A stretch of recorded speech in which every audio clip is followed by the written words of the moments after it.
کہ اس پہ تو سورج چڑھا ہوا ہے۔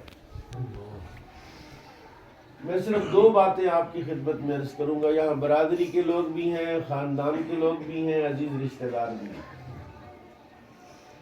اس کائنات میں پرفیکٹ ذات اللہ کی ہے، رسول اللہ کی۔ جی، ہر عیب سے پاک یا میرا اللہ ہے یا میرے مصطفیٰ صلی اللہ علیہ وسلم۔ اس کے علاوہ جتنے انسان بحیثیت انسان ہونے کے کمیاں، کوتاہیاں، سستیاں من حیث القوم ہمارے درمیان موجود ہیں۔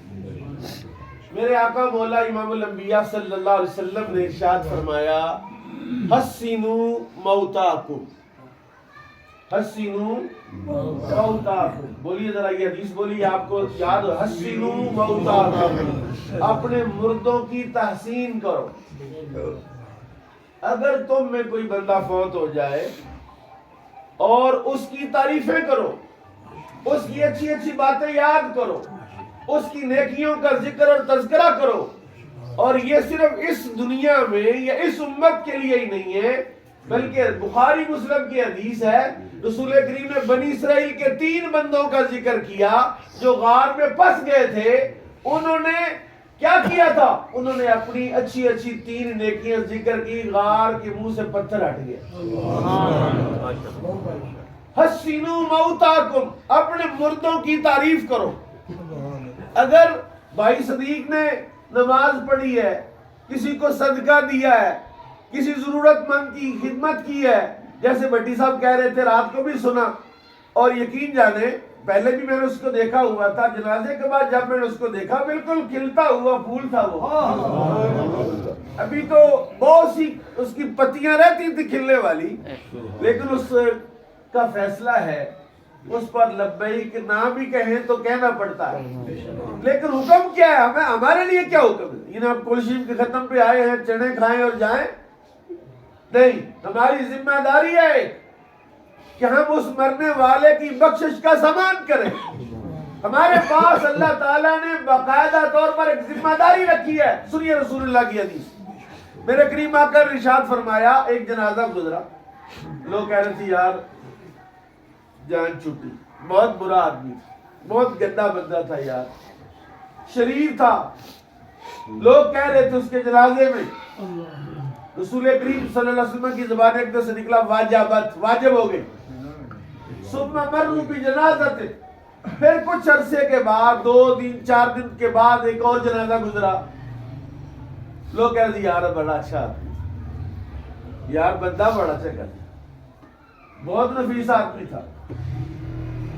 حضور نے فرمایا واجب ہو گئی۔ جناب فاروق اعظم رضی اللہ عنہ نے عرض کیا، ما واجبت یا رسول اللہ، یا رسول اللہ کیا واجب ہوا ہے؟ فرمایا جس کی لوگ برائیاں بیان کر رہے تھے اس پر دوزخ واجب ہو گئی تھی، اور جس کی لوگ اچھائیاں بیان کر اس پر جنت واجب ہو گئی۔ اور جملہ سنیے میرے آقا مولا کا، حضور کریم نے ارشاد فرمایا، انتم شہداء اللہ فی الارض، تم زمین پر اللہ کے گواہ ہو۔ آواز خلق نکارہ خدا، آج تم محمد صدیق کو اچھا کہو، آج اس کی قبر سے اللہ ہر قسم کی تکلیف کو دور فرمائے۔ اور یاد رکھنا، آج اگر محمد صدیق کی کوئی کمی تھی، کوتاہی تھی، بحیثیت انسان ہونے کے آپ میں اور مجھ میں کیا ہے آپ جانتے ہیں؟ ایک برائی کا ذکر کیا کہ فلاں کام تھا، فلاں کام تھا، کل تیرے بعد بھی لوگ تیری برائیاں ہی بیان کریں۔ ٹٹ فار ٹیٹ، کما تدین تدان، جیسا کرو گے ویسا ہی بھرو گے۔ اس لیے ہماری ڈیوٹی رسول اللہ نے فرمائی کہ تم مرنے والوں کی اچھائیاں بیان کرو، مرنے والوں کی تعریفیں بیان کرو۔ یہ کام ہے جو قرآن شریف پر اٹھ کے جانے کے بعد جو آپ نے کرنا ہے، کہ محمد صدیق کی کوئی برائی بیان نہ کرے، ہر کوئی بندہ اچھائی بیان کرے۔ اور مجھے یاد ہے ایک مسئلہ رہ گیا، یہ ضروری مسئلہ کریں، دعا کریں، مجھے بھی ضرورت ہے، میرا بھی مدرسہ ہے، وہاں بچے پڑھ رہے ہیں، میں نے پڑھانا جا کے ہر بندہ، لیکن جو ضروری چیزیں ہیں وہ میں عرض کروں۔ ایک چیز میں نے عرض کر دی، ایک بندہ فوت ہوا، بظاہر برا آدمی تھا، اس نے اپنے بچوں کو نصیحت کی کہ بیٹا 5-7 بندے کرائے تے لائے کے نا تے میرے جنازے تے کوئی اتھے کوئی اوتھے کوئی اوتھے کوئی اوتھے، تے انہوں نے کہو کہ پیسے دے آنگے، تسی کہی جانا بندہ چنگا سی یار، بندہ بڑا چنگا سی۔ ظاہر ہے لوگ مجمع ہو تو ایک بندہ کہنا چنگا تھا، دوسرا نہیں کہنا نہیں یہ چنگا نہیں، سارے کہتا ہاں یار بندہ چنگا نہیں تھا۔ جب اس طرح کا معاملہ ہوا، کسی نے مرنے کے بعد اس کو خواب میں 2 4 10 دن کے بعد دیکھا کہ اس کی جنت کی سیر کر رہا ہے، پوچھا جناب آپ کا ادھر کیا کام ہے؟ کرتوت تو کوئی اچھی نہیں تھی۔ اس نے کہا کرتوت اچھی نہیں تھی، میرے جنازے میں جو گواہیاں ہو گئی نا، میرے جنازے میں جو بندوں کی گواہی ہوگی اللہ نے بخش دیا ہے۔ اس لیے میرے اور آپ کے نبی نے ہمیں یہ حکم فرمایا حسینو موتاکم، اپنے مردوں کی تعریف کرو۔ دوسری بات اور اس سے بھی بڑی بات، اہم بات، میں جنازے کے بعد اس سے پہلے پتا چلا کہ محمد صدیق سے پہلے بھی کچھ عرصہ پہلے اس کا بھائی گیا ہے۔ میں سمجھتا ہوں ملک پرویز صاحب کا بڑا حوصلہ ہے، اور یہ درد وہی سمجھ سکتا ہے جس کا کوئی گیا ہے۔ ہر کسی کو یہ درد محسوس ہے۔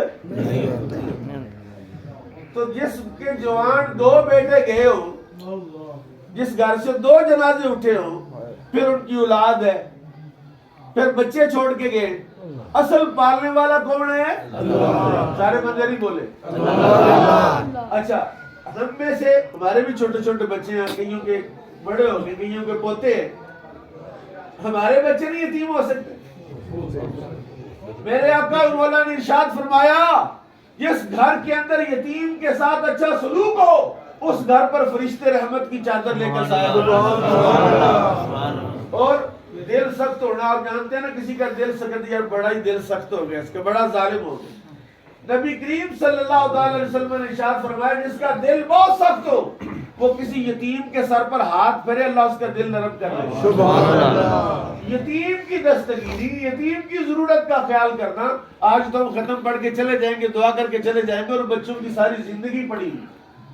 جو عزیز رشتہ دار قریبی ہیں ان کو میں کہتا ہوں اللہ سے ڈرتے رہنا، اور کوئی ایسا معاملہ نہ کرنا بلکہ کوشش کرنا ان کے لیے آسانیاں پیدا کر دو۔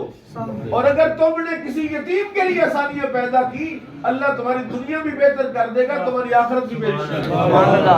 اور میں محمد صدیق کی ایک نیکی آپ کو عرض کرنے لگا ہوں، اور وہ نیکی یہ ہے، مجھے رات کو پتا چلا طارق بھائی نے بتایا کہ وہ اپنے جو بھائی ان کے فوت ہو گئے تو ان کے بچوں کی بھی پرورش کرتا تھا، ان کی بھی خدمت کرتا تھا، اور ڈیوٹی سمجھتا تھا کہ یار یہ بھی میرے بھائی کے بچے، یہ بھی میرے بچے ہیں۔ تو میرے بھائیوں اس سے بڑی کوئی اور نیکی کیا ہو سکتی ہے؟ 2 باتیں میں نے کی، ایک تو مردوں کی اچھائیاں بیان کرو، دوسرا یتیموں کا لحاظ کرو، ان کے حقوق ادا کرو۔ یہ مجلس قائم ہوئی ہے نا، قرآن شریف میں اس مجلس کا کوئی ذکر نہیں، کول شریف کی مجلس کا ذکر نہیں، 10ویں کی چیلم کی مجلس کا ذکر نہیں، لیکن ایک مجلس کا ذکر ہے جو ہم قائم ہی نہیں کرتے۔ وہ مجلس کیا ہے؟ اذا حضر الموت، کہ جب بندہ فوت ہو جائے تو کیسی مجلس قائم کرو جس میں مرنے والے کی وراثت کی تقسیم ہو، اور وراثت کی تقسیم کے باب میں قرآن نے کہا سورہ نساء کے اندر 4 پارے میں فرمایا جب وراثت بانٹنے لگو تو یتیموں مسکینوں کا خیال کرنا۔ یعنی یہ وہ طبقہ ہے جس کا لحاظ قرآن نے ہر مجلس میں کرنے کا حکم فرمایا ہے۔ اللہ تعالیٰ محمد صدیق کے چھوٹے بھائی کو حوصلہ دے، ہمت دے، صلاحیت دے، اور اللہ تعالیٰ اس کی مدد فرمائے تاکہ وہ اس گھر کو لے کے چلے۔ لیکن برادری والے یاد رکھیں کہ یہ امتحان آپ پر بھی آ سکتا ہے، اور آپ سب نے مل کر اگر اس طرح کا کوئی قدم نہ اٹھایا تو یاد رکھنا اللہ بھی ناراض ہوگا، رسول اللہ بھی ناراض ہوگے۔ اللہ تعالیٰ مجھے اور آپ کو محمد صدیق کی بچوں کی دستگیری کرنے کی توفیق عطا فرمائے، اور مردوں کی تحسین کرنے کی توفیق عطا فرمائے۔ اعوذ باللہ من الشیطان الرجیم، بسم اللہ